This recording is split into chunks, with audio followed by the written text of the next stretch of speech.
Science का chapter number 1 start करने जा रहे हैं जिसका नाम है ecology.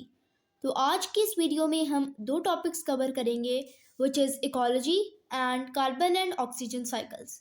So let's start our video with the first topic ecology. Ecology is the study of ecosystems. An ecosystem is all of the living and non-living things in a particular area, such as air, water, soil, and light, and the way they interact with each other. In 3 lines में हमें सिर्फ इतना बताया गया है कि ecology की study को हम जो इकोलॉजी है वो इकोसिस्टम की स्टडी है। जिस तरह हम पढ़ते हैं कि जेनेटिक्स की स्टडी करने वाले को जियोलॉजिस्ट कहा जाता है, सेम उसी तरह इकोलॉजी की स्टडी जो है इकोलॉजी जो है वो इकोसिस्टम की स्टडी है। उसके बाद जो इकोसिस्टम है उसमें बहुत सारी चीज़ें हमारे पास आ जाती हैं। लिविंग आ जाती हैं, नॉन लिविंग थिंग्स आ जाती हैं, यानी air, water, soil and light. उसके बाद हमारे पास आ जाता है the living parts of an ecosystem are called biotic factors. The main difference is here के जो लिविंग थिंग्स हैं वो biotic factors and non living things are abiotic factors. अब लिविंग थिंग्स और नॉन लिविंग का तो आप लोगों को पता ही होगा, तो उसी को हम बायोटिक और ए बायोटिक में डाल देंगे कि बायोटिक में हमारे पास आ जाएंगी हम कह सकते हैं कि हमारे पास living things plants, animals, humans, और नॉन लिविंग में क्लाइमेट आ जाएगा, लैंडस्केप आ जाएगा, soil etcetera. Most of the time, the biotic and abiotic factors work together to create balanced ecosystems. अब ये है क्या हमारे पास है कि हमारे पास जो बायोटिक या एबायोटिक फैक्टर्स हैं वो दोनों मिलकर काम करते हैं ताकि हमारा इकोसिस्टम बैलेंस हो सके। However, human activities in the recent 200 years or so have had harmful effects on this delicate balance, leading to environmental problems such as global warming and climate change. अब पिछले 2 सालों से क्या हो रहा है कि हमारा जो बैलेंस्ड इकोसिस्टम था वो अनबैलेंस्ड हो रहा है ड्यू टू जो हमारी अब ये जो प्रॉब्लम्स आ गई हैं, global warming which is due to greenhouse gas effects, और जो हमारे क्लाइमेट चेंज हो रहा है इसकी वजह से हमारा जो बैलेंस्ड इकोसिस्टम कहलाता था वो अब अनबैलेंस्ड हो रहा है। उसके बाद हमें एक नीचे डायग्राम गिवन है, the picture below shows some abiotic and biotic factors that can affect ecosystem. अब इसमें मैंने जो आप लोगों को एग्जांपल्स दी थी बायोटिक की और एबायोटिक की, वही हैं जैसे कि हमारे पास लिविंग और बायोटिक फैक्टर्स में प्लांट्स आ जाते हैं, ह्यूमंस आ जाते हैं, एनिमल्स आ जाते हैं।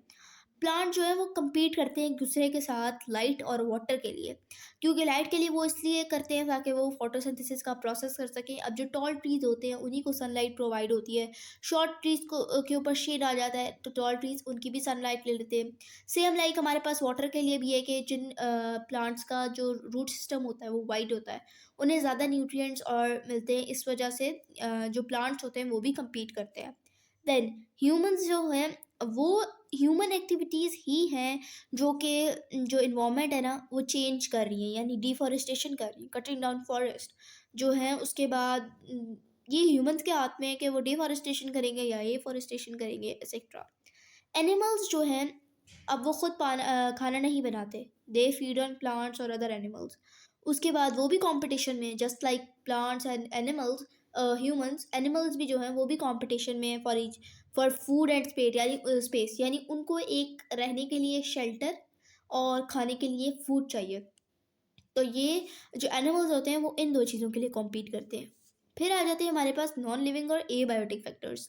सबसे पहला है हमारे पास क्लाइमेट। इसमें हमारे पास आता है कि जो कुछ प्लेसेस ऐसी हैं जो कि वेटर हैं, कुछ हॉटर हैं और कुछ विंडियर हैं, यानी एक जैसी नहीं है, डिफरेंट है। उसके बाद लैंडस्केप, जो क्लाइमेट है ना वो भी डिफरेंट है, यानी हिल साइड पे जो है वो डिफरेंट है, वैली की तरफ से, कोस्टल रीजन्स में डिफरेंट है, इनलैंड एरियाज़ की तरफ से। मतलब जो हम ये कह सकते हैं कि क्लाइमेट जो है वो एरिया पे डिपेंड कर रहा है कि ये एरिया है तो इसमें ये होगा, वो एरिया है तो उसमें वो होगा। उसके बाद सॉइल में हमारे पास आ जाता है कि जो क्ले सॉइल होता है ना वो सैंडी सॉइल से ज़्यादा अच्छा होता है, और इन दोनों से ज़्यादा अच्छा होता है Lomb, because it is very fertile soil, और ये प्लांट को हर तरह का न्यूट्रिएंट प्रोवाइड करता है जो जो उसको उसकी ग्रोथ और for the process of photosynthesis उसको प्रोवाइड जो है क्या नीडेड होता है। उसके बाद हमारे पास आई होप कि फर्स्ट टॉपिक आप लोग को क्लियर होगा। सेकेंड टॉपिक हमारे पास आ जाता है कार्बन एंड ऑक्सीजन साइकिल्स।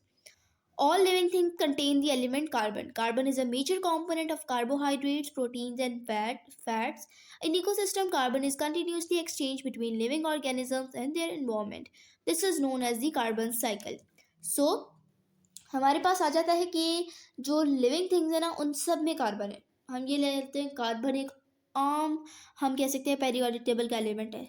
जो कार्बन है उसमें जो कार्बन है उसमें मेजर कंपोनेंट्स हैं, कार्बोहाइड्रेट है, प्रोटीन है एंड फैट्स है।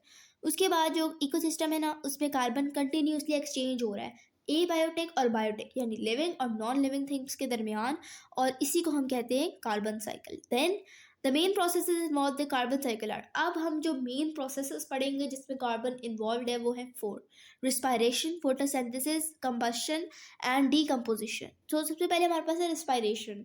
When living organisms respire they release carbon dioxide into the air. इसके बाद हमारे पास रेस्पायरेशन की जो इक्वेशन है वो है glucose plus oxygen.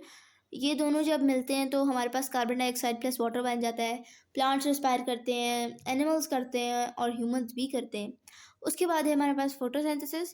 Plants take in carbon dioxide from the air and use it to make food. It is the totally opposite of respiration. इसमें जो रिएक्टेंट्स थे वो यहाँ पर प्रोडक्ट्स बन गए हैं और यहाँ पर जो प्रोडक्ट्स थे वो यहाँ पर आकर रिएक्टेंट्स बन गए हैं। उसके बाद है combustion. Fossil fuels contain carbon, when they are burn carbon dioxide is release into the air. आप लोगों ने अगर पिछली क्लासेस में पढ़ा हो तो कंबशन तब होती है जब कोई भी गैस, एटमॉस्फेयर में मौजूद गैस यानी ऑक्सीजन किसी भी और गैस के साथ रिएक्ट करती है। तो इसमें कार्बन जब ऑक्सीजन के साथ रिएक्ट करेगा तो हमारे पास बन जाएगा कार्बन डाइऑक्साइड, यानी हमें रिएक्शन में कार्बन डाइऑक्साइड हमारे पास फॉर्म हो जाएगा। फिर decomposition. Carbon compound in dead organisms, faeces and urine are broken down by bacteria and fungi releasing carbon dioxide. अब ये बात याद रखने वाली है कि जो डीकम्पोजर्स होते हैं वो हैं bacteria and fungi. These are the two major decomposers, living decomposers, okay? Carbon compounds in dead organisms, feces and urine, वो ब्रेक डाउन इन चीज़ों को करते हैं। कार्बन कंपाउंड ये सारे इसमें आ जाएंगे plus oxygen into carbon dioxide. अब इस डायग्राम को ज़रा गौर से समझने की ज़रूरत है। यहाँ पर हमारे पास क्या हो रहा है कि एक सबसे लास्ट में हमारे पास एक ब्लैकिश लेयर है, फिर dark brown and then light brown. उसके बाद हमारे पास सरफेस आ जाती है और फिर हमारे पास यहाँ पर स्काई है। ये तो हमारे पास आ गया जी सनलाइट, जिससे प्लांट सनलाइट लेकर फोटोसिंथेसिस करते हैं। ये हमारे पास ना CO2 है, कार्बन डाइऑक्साइड, जो कि हमारे एटमॉस्फेयर में फॉर्म हो रही है। देन हमारे पास है यहाँ पर हमारे सबसे लास्ट में आ जाए दोबारा से, तो यहाँ पर तो फॉसल फ्यूल्स है। फिर इस वाली में हमारे पास जो ऑर्गेनिजम्स होते हैं ना उनका डेड वेस्ट है और वेस्ट प्रोडक्ट्स हैं। ये हमारी ज़रा लोअर है, यहाँ पर प्लांट्स की रूट सिस्टम्स वगैरह होती हैं। अब जो सरफेस मेन चीज़ें हमारी, यहाँ पर हमारे पास फैक्ट्रीज आ रही हैं जो इमिशंस कर रही हैं। यहाँ पर हमारे पास एरोप्लेन देखें, यहाँ से भी हमारी इमिशंस निकल रही है। जो रोड्स पर सरफेस पे गाड़ियाँ चल रही हैं वो भी इमिशंस प्रोड्यूस कर रही हैं। फूड रिस्पायरेशन हो रही है, प्लांट्स रिस्पायर कर रहे हैं, एनिमल रिस्पायरेशन हो रही है। तो यहाँ पर हमें समझने की बात यह है कि ये सारी जो चीज़ें हैं ना ये कार्बन डाइऑक्साइड को कर रही हैं। हम ये कह सकते हैं कि कार्बन डाइऑक्साइड को this is known as the carbon cycle, यानी यहाँ से ये इमिशंस, ये ऑर्गेनिक कार्बन, ये सारा कुछ जो है यहाँ पर ये जो है कर रहा है हमारे पास CO2 की एक लेयर फॉर्म कर रहा है और वो CO2 जो है वो एब्जॉर्ब कर रहे हैं ट्रीज़। अब ये CO2 तो फिर हमारा कम होता जा रहा है एटमॉस्फेयर से, हमारा एटमॉस्फेयर ठीक होता जा रहा है। बट हमारे पास मसला अब ये है ना कि CO2 की अमाउंट हमारे इंसानों ने इतनी ज़्यादा कर दी है अपनी एक्टिविटीज़ से, by the use of CFCs etcetera, इतनी ज़्यादा कर दिया है कि अब हमारे पास प्लांट्स भी हालांकि डिफॉरेस्टेशन कर रहे हैं, प्लांट्स कम हो रहे हैं, जिसकी वजह से अब प्लांट्स इतने नहीं रह गए कि वो सारी की सारी कार्बन डाइऑक्साइड को सिर्फ उतनी रहने दें जितनी ज़रूरत है, बाकी सारी कार्बन डाइऑक्साइड को अपने अंदर एब्जॉर्ब कर लें। यानी प्लांट्स भी कम है, अमाउंट भी ज़्यादा हो गई है। तो अब ये फोटोसिंथेसिस सिर्फ अकेला ये काम नहीं कर सकती, जिसकी वजह से कार्बन डाइऑक्साइड हमारे एटमॉस्फेयर में ज़्यादा होती जा रही है, which is causing global warming, और हमारा अर्थ का टेम्परेचर राइज करता जा रहा है। उसके बाद लास्ट पैराग्राफ पे आ जाएं अगर हम, तो है हमारे पास at the same time as carbon is circulating oxygen is also passing in and out of living things.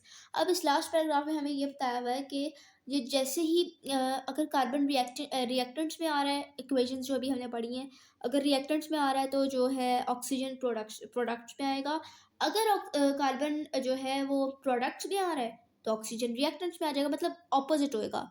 और जो कार्बन ऑक्सीजन है they are complementary to each other, और जो ये सेम प्रोसेस है जो कार्बन साइकिल में है वही ऑक्सीजन साइकिल में भी इन्वॉल्व है। और टुगेदर ये कार्बन और ऑक्सीजन साइकिल दोनों ही मिलकर जो है ना bring together they bring balance and symmetry to life on Earth. So this was our today's topic, I hope it will be clear. अब हम अपनी सेल्फ असेसमेंट के लिए इसका टेस्ट रिजल्व करते हैं।